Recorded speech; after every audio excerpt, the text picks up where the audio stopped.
What is up, guys? Welcome back to the channel, and today we are doing our round 9 recap of SuperCoach.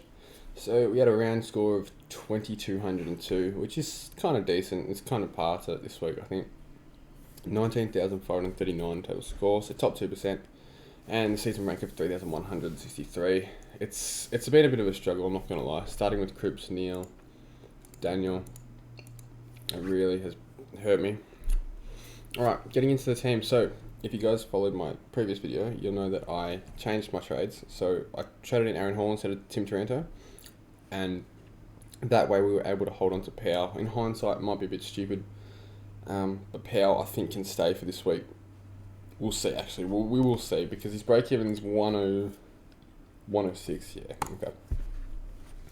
So I'm pretty happy with my back line here. Obviously, Bose and Jath. The thing with Jath is, if he maybe stayed on, he probably would have cracked 80. But man, I just don't think he's going to average 100. And with the amount of trades I have left, I'm probably going to be stuck with him. 15 trades left, going to be probably 13 after this week. But yeah, Ridley bounced back, which is great. Highmore really struggled, which is frustrating. So, obvious thing to do is trade Bose for Rich, because I can actually straight swap him. But then I really want Dusty. Anyway, what am I doing talking about trades? Let's get to the team first. I'm getting carried away.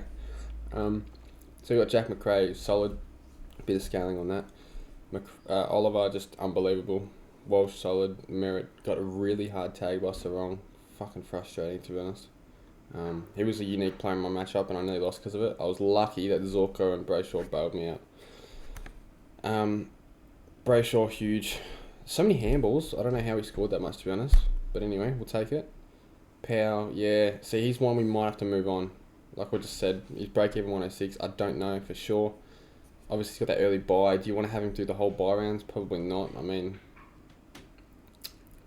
hopefully next week he comes back with a 90 or something. And I don't know. Who does he play? Plays Essendon. He could definitely score 100 against them. Jordan's been a revelation. What's he scored the last few weeks?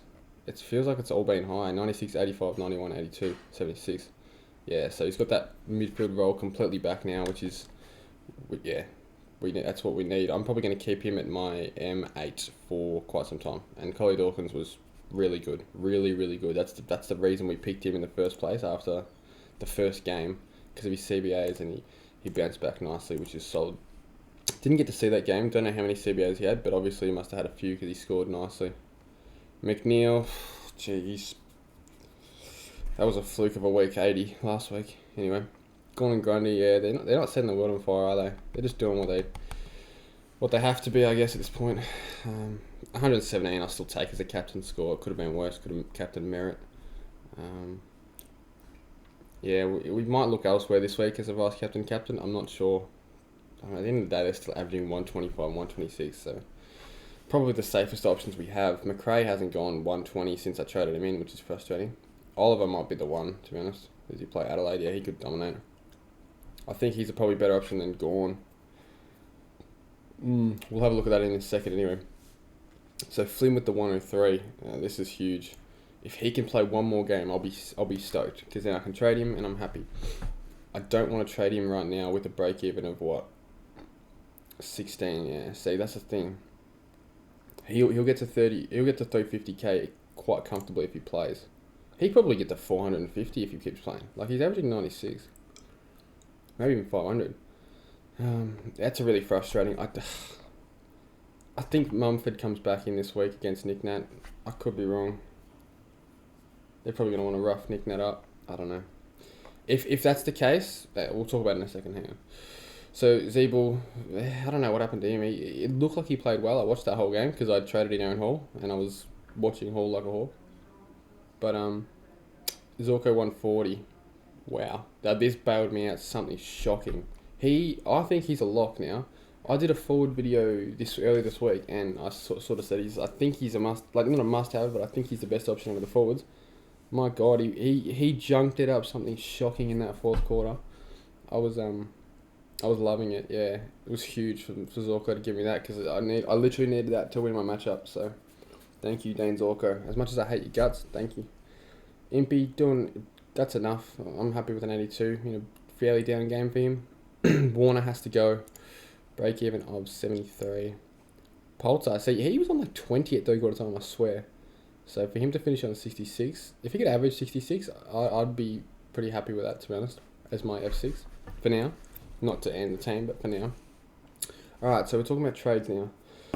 So I've had a brief think. I think we're going to trade Flynn out if he gets dropped. I just don't want to hold 316k on my bench any longer. We're going to trade Flynn out for Tracy. And I know Tracy probably won't play, but it's more just to bank the cash. Yeah, that's probably going to be the first option. Because I'm expecting Flynn to be dropped. So we will do that. And then we'll do Warner to Dusty. Because this is the thing with Dusty. His break even, this is the thing, because it's either Rich or Dusty this week for me. And if Highmore plays, then I can field Highmore over Bose, and get away with it, and then trade Bose next week. But the thing with Dusty is his break even of 68. So I'm pretty confident he's going over that. If he scores 89, he goes up 9k. So he'd probably go about 20, 30k. So yeah, I think he's the one I want. Whereas if I go Rich, I think Rich's break even is... I do want Rich, definitely. I think he's a top 6 for sure. Everything 106. His break even is the 91. So that's where I'm thinking at this point. Obviously, if Flynn stays in, then I'll keep Flynn, and I'll probably just trade Bose for Rich, and we'll downgrade Warner to... Fuck, there's no rookies. This is the problem right now. There's no rookies besides this, what was his name? Let me just have a look really quick. I think he played for Adelaide.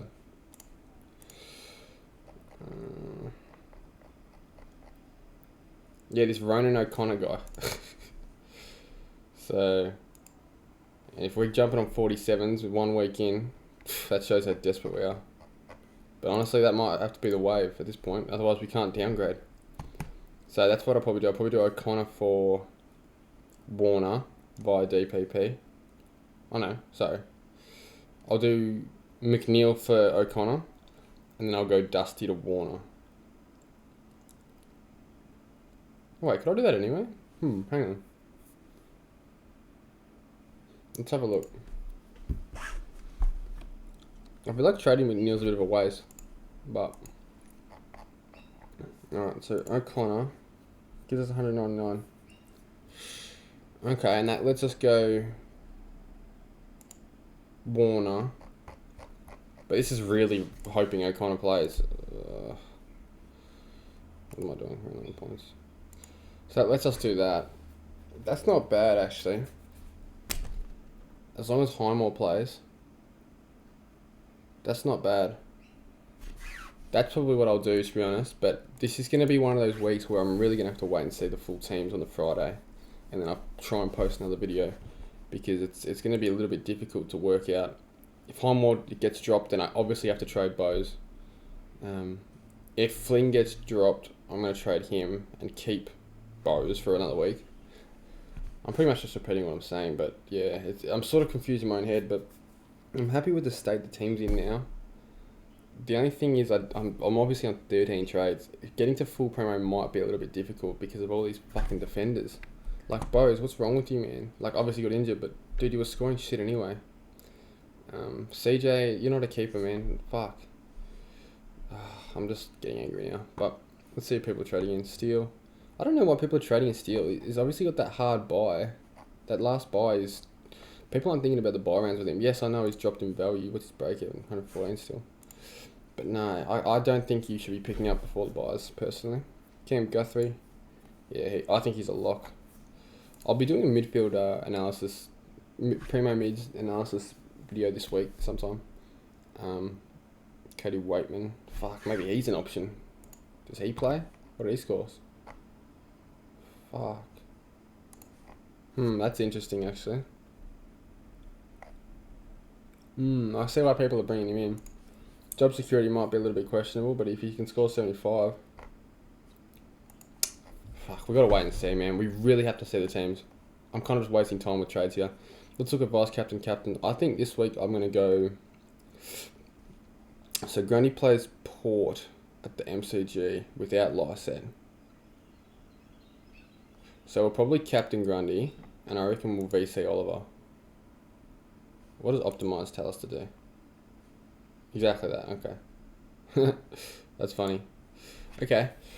So yeah, I think that's the best option. Walsh against Hawthorn's tempting. I reckon he could go huge. But yeah, that's it for the team. Let me know what you guys think I should be trading. Let me know what trades you guys are thinking of. I'm genuinely interested to know because most weeks I sort of have a pretty good idea what trades I'm going to do. 5 minutes into lockout being opened. But this week's really hard. There's just no rookies available. And obviously the Bose injury is throwing me out a bit. So we'll sub Highmore on for Bose. But yeah, that's it. Thanks for watching. See you in the next one.